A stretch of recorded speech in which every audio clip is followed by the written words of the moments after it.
So my first question is to follow up on the Stellantis announcement. I'm curious if you've received any assurances from LG on their joint venture with Stellantis and Windsor and how that will be affected by the news of the delays today. So I haven't spoken to LG yet. This will definitely be something I will be doing in the coming hours and days because obviously it is an important investment in Canada. At the same time, I think that the information I got from Stellantis is reassuring, but I'm a very pragmatic person and I'm not naive. So we need to continue to fight for these jobs. And the auto sector is under huge pressure because of the U.S. tariffs. So we will continue to get to a good deal with the Americans when it comes to trade and security. We will continue to invest in the future of the auto sector. And meanwhile, we know that Canada will be investing more than ever in defense. And these investments from the Canadian government must enable jobs in Canada.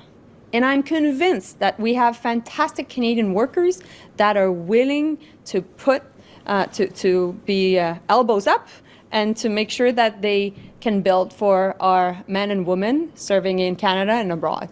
And so this is an opportunity that we haven't seen since the Second World War to build in Canada and to help sectors that are affected by the tariffs. And so that's also why I was in GM in Oshawa, and that's also why I'm having conversations with many CEOs, as the Minister of Defense is also working on the biggest reinvestments to get to 2% and even more.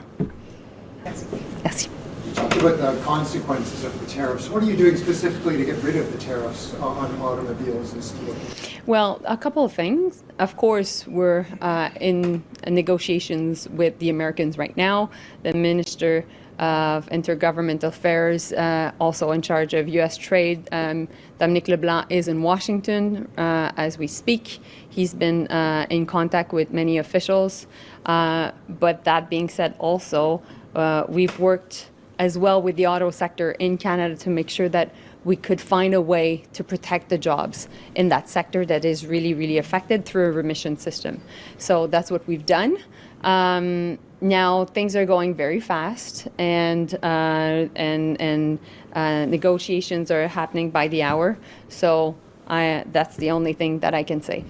Canada's countermeasures on automobiles include provisions about investments in footprint and employment levels by the D3 in Canada. How come we're still seeing production cuts, shifts being cut, layoffs at the D3? So, a couple of things. I had last week a conversation with Honda regarding their investments in the electric vehicle sector.